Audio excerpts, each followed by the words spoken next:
Hold on, Kenny. Watch some cartoons with me. Okay, I will in a minute. Byron grabbed my arm before I could crawl behind the couch. Nah, man, at least stay for Felix the cat.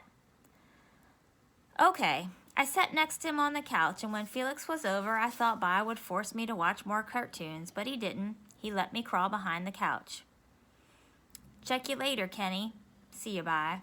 As much time as Byron started spending on the couch, I thought I was going to have to make a room for him in the bed in the world-famous Watson Pet Hospital. Every time I'd look, he'd be there and wanting me to go get something to eat or watch TV or go to Mitchell's or change clothes and stuff like that. One day, his head popped over the back of the couch and he said, "Come on, I got something to show you." I knew I had to go. If I didn't, he'd pull me out by my legs. I followed Byron upstairs into the bathroom, and he stood in front of the sink and looked in the mirror. He scrunched his face up so he could see the bottom of his chin. Then he took his thumb and finger and felt around there. He smiled and real slow pulled the thumb and finger away. "Check this out, Jack." I looked real close, and there was a long, skinny black hair growing out of Byron's chin. He held it like it was worth $1 million. And there's another one coming, too.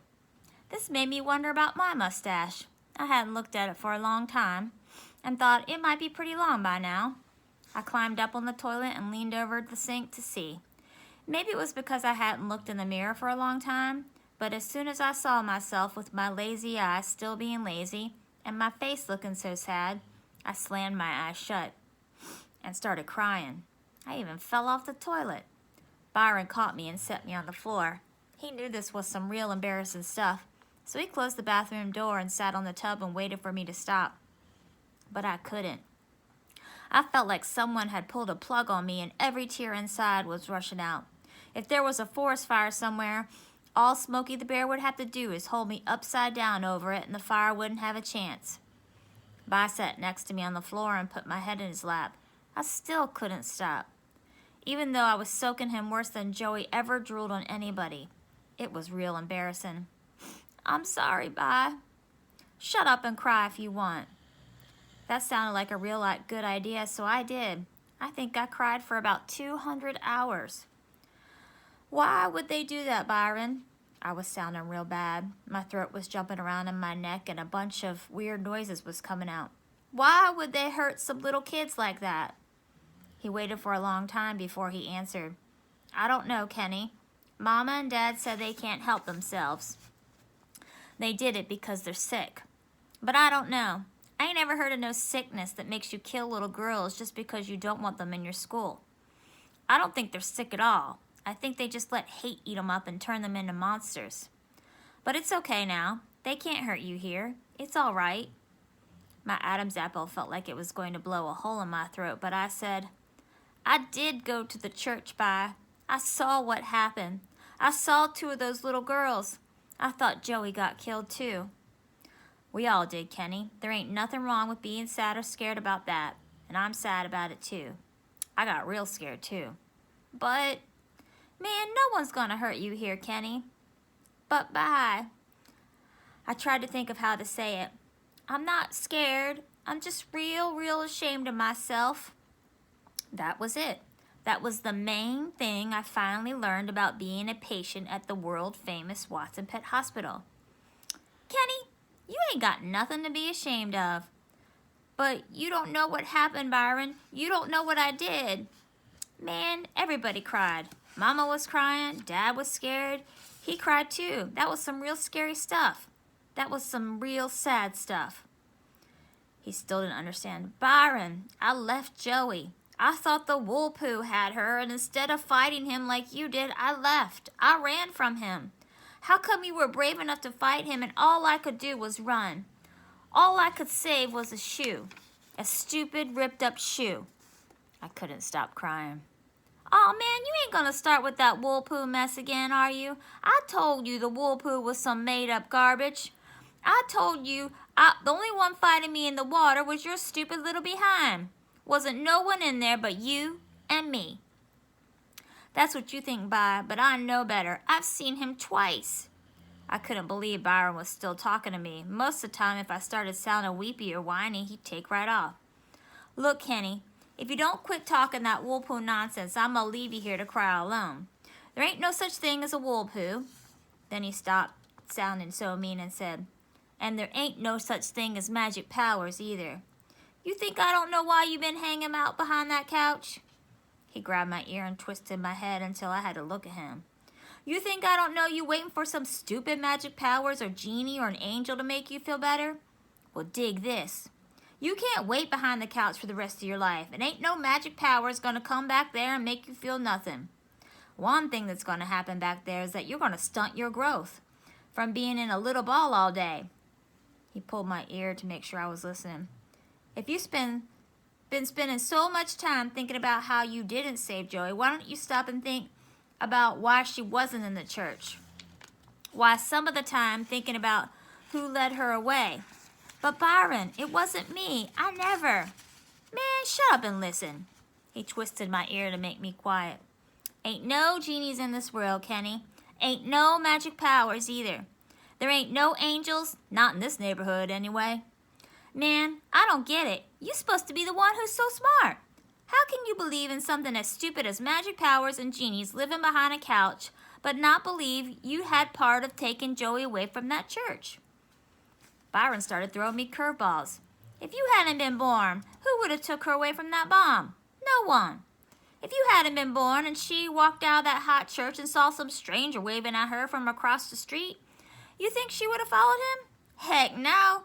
She'd gone right back in there. If you hadn't been born, who would have gone to that church to see if Joey was still in there? Me and Mama and Dad, we were all too scared. You were the only brave enough one to go in there. Every time he made a point, he twisted my ear to make me understand better. But Byron, it's not just fair. What about those kids? You know they have brothers and sisters and mamas and daddies who love them just as much as we love Joey. How come no one came for them and got them out of that church? How's it fair? How come their relatives can't come and warn them? Byron let go of my ear and thought for a second. Kenny, things ain't ever gonna be fair. Byron let me sniff and wipe my hand across my eyes before he slid my head back onto the linoleum and stood up. He went over and got some toilet paper and wiped my tears and boogers off his leg. Then he let a couple of sheets of toilet paper float down and land on me and said, Blow your nose, wash your face. You've been behind that couch long enough. It's about time you cut that mess out. Mama and Dad have been getting to think that your little behind is seriously on the blink. Today is the day you check out of the world-famous Watson Pet Hospital. Don't let me catch you back there no more. You ain't got no cause to be ashamed or scared of nothing. You smart enough to figure this one out on your own. Besides, you getting the word from the top wolf himself. You gonna be all right, baby bro. I swear for God. He walked over to the mirror and scrunched his face up so he could look at his chin again. Then used his thumb and finger to pull that long, skinny black hair out a little bit. He let the hair go, smiled at himself, and ran his hand over his head like he was brushing his hair. Shoot, he said. I sure wish someone would come clean and tell me who my real parents are. There just ain't no way in heck two ugly people as your mama and daddy could ever have a child as fine as me. He blew a kiss at himself in the mirror, then left the bathroom. But before the door shut, I could see that Mama and Dad and Joey were standing in the hallway, eavesdropping. Mama whispered, What's going on, Bi? Why's Kenny crying like that? Is he okay? He told her, Kenny gonna be cool. He's related to me, ain't he? Byron Watson, how many times have I told you about saying ain't? Some of the time, it was hard to figure Byron out. He was right about some things, and he was wrong about some things. He was very wrong when he said the wool poo was something he made up. If he ever had his ankle grabbed by it, he'd know it was real. If he had seen the way it was crouched down, crawling around in the dust and the smoke of the church in Birmingham, he'd know it wasn't some made-up garbage. If he'd ever seen those horrible toads, he'd know the wool poo was as serious as a heart attack. He was also very wrong about there not being anything like magic powers or genies or angels. Maybe those weren't the things that could make a run-over dog walk with wobbling, but they were out there. Maybe they were in the way that your father smiled at you even after you messed up real bad. Maybe they were in the way you understood that your mom wasn't trying to make you the laughing sock of the whole school when she called you over in front of your bunch of your friends and you spit to wipe the sleep out of your eyes. Maybe it was magic powers that let you know she was just being a mama. Maybe they were the reason that you really didn't care when kids would say, "Yuck, you let your mama slob on you?" And you'd say, "Shut up, that's my mama. We got the same germs." Maybe they were genies in the way your sister would throw a stupid tea party for you, and you had fun even though it was kind of embarrassing to sit at a little table and sip water out of plastic teacups. Maybe there were magic powers hiding in the way your older brother made all the worst thugs in the neighborhood play basketball with you, even though you double-dribbled every time and threw the ball. And I'm sure there was an angel in Birmingham when Grandma Sands wrapped her arms around the weird Watsons and said, "My family, my beautiful, beautiful family." I climbed up on the toilet and leaned over the sink to take a look. I smiled. Byron was right about some things. He was very right when he said I was too smart to believe in magic powers to live behind the couch. He also knew what he was talking about when he said I was going to be all right. Joetta banged on the bathroom door. "Kenny, Byron said you're feeling really better now. If that's true, can you come out? 'Cause I gotta go to the bathroom real bad." She said real like it had a million letters in it.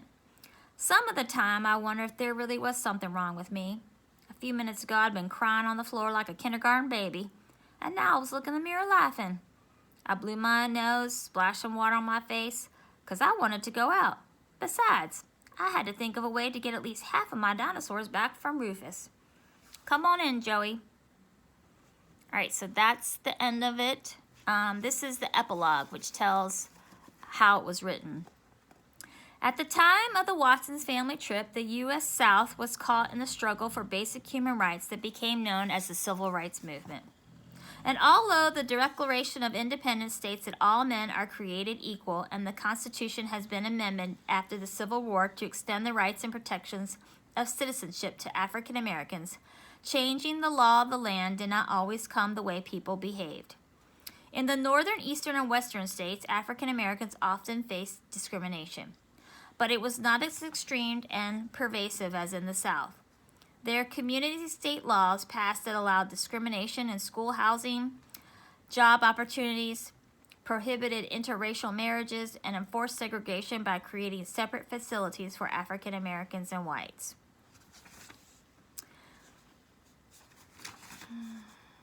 The characters and events in this novel are fictional. However, there are many unsolved bombings in Birmingham at the time of the story, including the one that took place at the 6th Street Baptist Church on September 15, 1963. 4 teenage girls, Addie Mae Collins, Denise McNair, Carol Robinson, and Sydney Wesley, were killed when a bomb went off during a Sunday school. Addie Mae Collins' sister Sarah had to have an eye removed, and another girl was blinded. In the unrest that followed the bombing, 2 other African American children died. 16-year-old Johnny Robinson was shot to death by police, and 13-year-old Virgil Wade was murdered by 2 white boys. And although these may be nothing but names to you in a book now, you must remember that these children were just as precious as Joetta was to her family. Despite the dangers, the Civil Rights Movement grew stronger and gained opportunity all over the country. On August 28, 1963, 200,000 people marched on Washington, D.C. to pressure Congress to pass the Civil Rights Bill and heard Martin Luther King Jr. deliver his unforgettable "I Have a Dream" speech. President Lyndon Johnson signed the Civil Rights Bill on July 2, 1964, and signed the Voting Rights Act on August 6, 1965. In 1968, Congress passed the Fair Housing Act. The individuals who support the Civil Rights Movement took great risks to force America to change. It was people's movement inspired by courageous acts. Ordinary citizens like Rosa Parks, the seamstress in Montgomery, Alabama, who began with the first great effort of the movement. The Montgomery boycott from 1955 to 1956 when she refused to give up her seat on the bus to a white man. Many heroic people died in the struggle for civil rights. Many others were injured or arrested or lost their lives, their homes, or businesses. It is almost impossible to imagine the courage for the first African American children who walked into a segregated school, or the strength of the parents who permitted them to face the hatred and violence that awaited them. They did it in the name of the movement, in the quest of freedom. These people are the true American heroes. They are the boys and girls, the women and the men who have seen the things that are wrong and have not been afraid to ask, why can't we change this? They are the people who believe that as long as one person is being treated unfair, we all are. They are heroes. They still walk among us today. One of them may be sitting next to you as you read this, or standing in the next room making you dinner, or waiting for you to come outside and play. One of them may be you.